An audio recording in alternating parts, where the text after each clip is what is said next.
$31,000 hit his account this morning, and nobody in this coffee shop has any idea. He didn't make a call, didn't chase anyone, didn't even check his phone twice. Most people like him are loud about money, and he understood long ago why that destroys everything. It started with a broken machine that nobody cared enough to fix. He was 26, quietly miserable, still showing up on time every single day. 300 people in that building all needed snacks, and the company running the machines didn't care enough to show up. He made 6 phone calls, negotiated placement rights, and closed a handshake deal that Thursday. First month profit, $340, and he reinvested every single cent. Second building by month 4, third by month 7, he told nobody. The boring stuff doesn't spike anywhere. It doesn't make headlines. It just sits quietly making money while everyone else chases the thing that shines. Nobody tells you about real money because silence isn't modesty. It's armor. The moment people really know your number, something shifts in their face. You stop being a person and start being a solution to all their problems. So you learn to disappear. Not hide exactly, just not announce yourself. He owned the building where he lived, but his name on the mailbox looked exactly like every other name.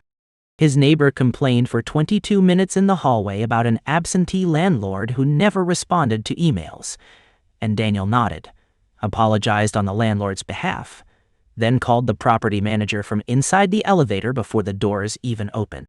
The plumber was there by noon, and that evening a handwritten thank you note appeared under his door. He put the note on the refrigerator where it stayed for 2 years, worth more to him than any quarterly report ever had been. Year 5, he bought a laundromat in a strip mall for $43,000 in cash from a 67-year-old man named Roy, whose back hurt and who wanted to move somewhere warmer. Revenue went up 40% in 8 months, and he was only there twice in that entire time. Then parking lots, then self-storage, then a small commercial cleaning company. None of it exciting, and that was exactly the point. If you found value in this story, go ahead and like this video right now. Drop a comment below telling us what boring business or quiet move you think most people are sleeping on, and subscribe so you never miss another story like this one. Brett had been saying for 6 years that he just needed one break, and Daniel had been listening for 6 years without saying a word about his own situation.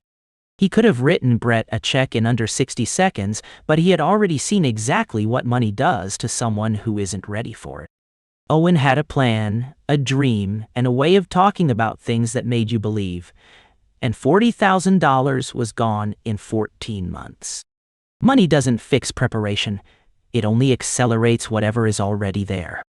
Instead, he spent 3 Saturdays at Brett's kitchen table building a cash flow spreadsheet, talking about it like he had just read about it somewhere. He crossed $950,000 in net asset value on a Thursday afternoon while standing in the condiments aisle, genuinely deliberating between 2 pasta sauces. He bought both sauces, went home, made dinner, and sat on his balcony drinking a beer that cost $1.39. Nobody called to congratulate him, because nobody knew. And that feeling in his chest wasn't pride. It was something more like a long, slow nod at himself across a very large distance of time. He thought about a 26-year-old borrowing a pickup truck on a Saturday morning to move a vending machine alone, while a security guard watched with the particular look people say for things they think are a waste of time. He thought that kid would not believe any of this, and that every single boring Friday night had been worth it. Back to Tuesday, corner booth, black coffee, and Lena refilling his cup without asking because he had been coming long enough that she already knew.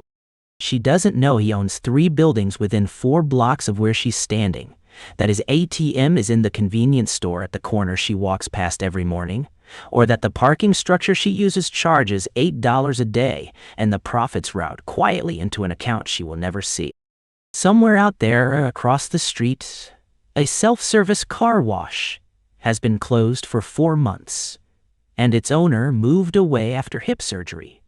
and Daniel already has the contact number saved in his phone under Car Wash Gerald. 14 different boring businesses are running without him right now, and he opens his book to page 112, where he has been for 3 weeks, because that is enough. It is more than enough. It is everything.